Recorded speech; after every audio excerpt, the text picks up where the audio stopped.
सभी को ओम। मैं योग शिक्षक महेंद्र सिंह, संचालक माही योगा स्टूडियो। आज की क्लास में हम बात करेंगे नवधा भक्ति, जो कि नाम से जाहिर है। नवधा भक्ति यानी कि 9 भक्तियां मनुष्य को मोक्ष की प्राप्ति के लिए 9 भक्तियां बताई गई हैं, जिनका उल्लेख 2 युगों में मिलता है। सतयुग में प्रहलाद जी के द्वारा अपने पिता हिरण्यकश्यप को कहा गया था 9 भक्तियों के बारे में। त्रेता युग की बात करें तो त्रेता युग में श्री राम के द्वारा माँ सबरी को 9 भक्तियां बताई गई थी। इनके बारे में डिटेल से बात करेंगे। तो पहला हम सतयुग की बात करें तो भगवत पुराण के 7वें खंड में और 5वें अध्याय के 23 और 24 नंबर श्लोक में प्रहलाद जी ने अपने पिता हिरण्यकश्यप को नवधा भक्ति के बारे में बताया। बताया जाता है कि एक बार हिरण्यकश्यप अपने पुत्र से खुश होकर और अपने पुत्र को गोद में बिठाता है और फिर पूछता है कि बेटा, आपने अपने गुरु से बहुत सी शिक्षा प्राप्त की, उस शिक्षा में से कोई एक चीज मुझे बताएं, कोई एक चीज मुझे बताएं जो सबसे अच्छी थी। तो प्रहलाद जी उन्हें उस नवधा भक्ति के बारे में बताते हैं कि वो 9 भक्तियां क्या थी। तो लिखा है, स्वर्णम कीर्तनम विष्णोः स्मरणम पाद सेवनम अर्चनम वंदनम दास्यम सत्य माते निवेदनम। यानी कि उन्होंने इस प्रकार से 9 भक्तियों का उच्चारण करके बताया। तो मैं आपको एक एक भक्ति के बारे में बताऊंगा। पहली भक्ति उन्होंने बताया सत्संग, यानी कि श्रवण, सुनना। दूसरी भक्ति उनकी जो थी वो थी कीर्तन। तीसरी स्मरण, चौथी पाद सेवन, पांचवी अर्चन, छठी वंदन, सातवीं दास्य, आठवीं संख्य और 9वीं आत्म निवेदन। अब एक एक पे अपन बात करेंगे। पहली भक्ति स्वरण। तो प्रहलाद जी ने कहा कि पहली भक्ति स्वरण, कि भगवान का सत्संग या गुरु लीला या कथा कहीं पे चल रही हो, उसको सुनना मनुष्य की पहली भक्ति बताया। दूसरी भक्ति कीर्तन, यानी कि भगवान की भक्ति का गायन करना दूसरी भक्ति बताया। तीसरी भक्ति स्मरण, यानी कि भगवान को याद करना तीसरी भक्ति बताया। और चौथी भक्ति पाद सेवन, भगवान के चरणों की सेवा करना, ये चौथी भक्ति बताया। पांचवी भक्ति अर्चन, यानी कि कहा जाता है कि भगवान की मूर्ति की पूजा अर्चना करना। और छठी भक्ति वंदन, छठी भक्ति बताया कि गुरु, भगवान, ब्राह्मण, माता पिता, उन सभी को बिना किसी अहंकार के नमन करना, नमस्कार करना, ये छठी भक्ति बताया। सातवीं भक्ति दास्य, बताया कि भगवान को स्वामी समझकर अपने आप को उसका दास समझकर भगवान की सेवा करना, ये सातवीं भक्ति। आठवीं भक्ति संख्य, यानी कि भगवान को अपना सखा मित्र मानकर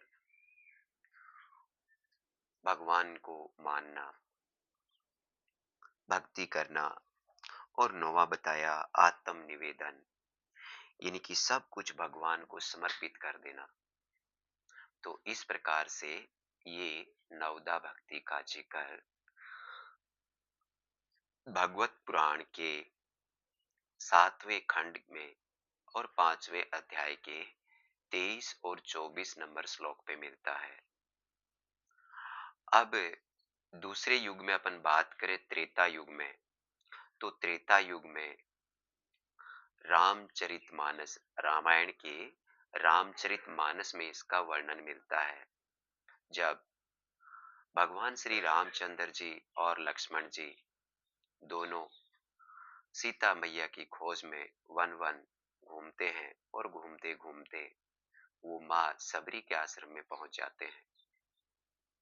माँ सबरी उनका अभिवादन करती है, बिठाती है, प्यास बुझाती है।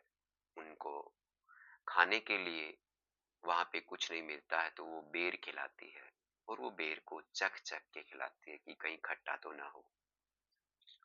तो भगवान श्री राम इस प्रेम प्रसंग से खुश होकर और उनको नवदा भक्ति के बारे में बताते हैं। तो उन्होंने जो रामचरितमानस में जो चौपाई कही है वो मैं आपको एक बार बताता हूँ कि नवदा भक्ति कहूँ तो ही पाही, सावधान सुनो धरु मन माही। प्रथम भक्ति संतन कन सरसंगा, दूसरी रति मम कथा प्रसंगा। गुरुपद पंकज सेवा, तीसरी भक्ति अमान। मंत्र जाप मम दृष्टि विश्वासा, पंचम भजन सो वेद प्रकाशा। छठ दम सील वीरति बहुकर्मा, निरत निरंतर सज्जन धर्मा। सातवम सम मोहि मम जग देखा, मोते संत अधिक करी लेखा। आठवम जथा लाभ संतोषा, सपने हु नहीं देखी परदोषा। नवम सरल सब सन छलहीना। तो इस प्रकार से ये नौ भक्ति का वर्णन मिलता है। तो पहली भक्ति यानी कि सत्संग को सुनना, ये पहली भक्ति थी। दूसरी भक्ति उन्होंने बताया भगवान श्री राम की कथाएं सुनना, जहां पे भगवान श्री राम की कथा चल रही हो तो वहां पे उनको व्यक्ति को सुनना चाहिए। तीसरी भक्ति अभिमान छोड़कर गुरु की सेवा करना, यानी कि जो हमारे मन में अभिमान है उसको छोड़ करके और जो आपका सतगुरु है उसकी सेवा करना। चौथी भक्ति कपट छोड़कर भगवान के गुणों का गान करना, अपने अंदर जो कपटता है उसको छोड़ देना है और फिर भगवान की भक्ति करना है। पांचवा है इंद्रियों पर नियंत्रण रखना। आपकी इंद्रियों पर नियंत्रण रखना भी भगवान ने भक्ति बताया है। आपकी इंद्रियां जैसे आपकी आंखें हैं, गलत नहीं देखना। आपके कान है, गलत नहीं सुनना। आपकी नाक है, गलत नहीं सूंघना। तो इस प्रकार से आपका मुख, जीभिका गलत नहीं बोलना। तो इस प्रकार से इंद्रियों को अपने वश में रखना। अगला है संतोष रखना। ये भी एक भक्ति है। जो इंसान को प्राप्त होता है वही पर्याप्त है।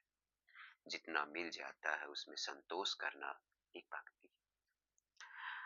सातवीं भक्ति सरलता से रहना, यानी कि इंसान को अपनी सरलता का उपयोग करना, अहम की भावना नहीं लाना, किसी से लड़ाई झगड़ा नहीं करना, किसी से फालतू की चीजें नहीं बोलना। तो ये भी एक भक्ति है।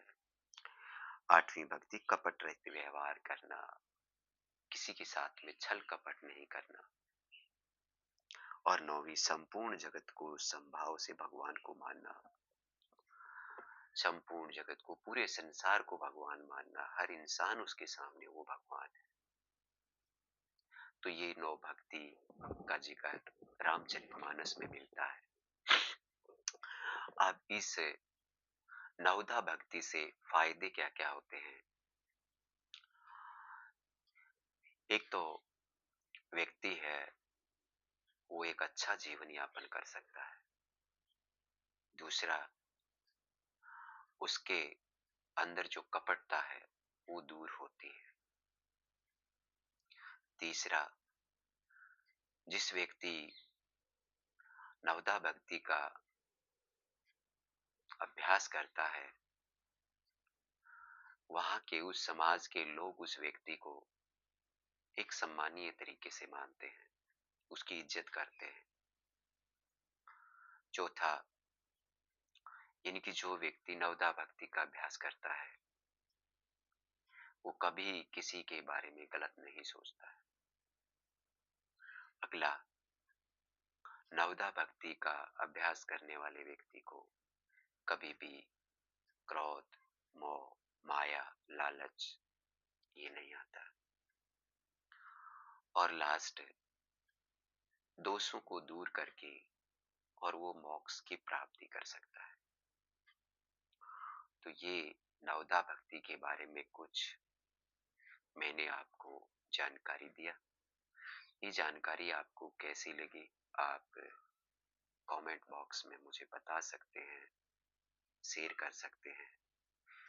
आप अपने बच्चों को या आपसे जो भी मिलते हैं, उनको आप जरूर नवदा भक्ति के बारे में बताएं कि नवदा भक्ति क्या थी, त्रेता युग में, सतयुग में किस प्रकार से भगवान श्री राम ने और माँ सबरी को नवदा भक्ति का बोध कराया। वहीं आप सतयुग की बात करें तो प्रहलाद जी ने अपने पिता हिरण्यकश्यप की गोद में बैठकर और नवदा भक्ति के बारे में बताया था। ओके, हरिओम।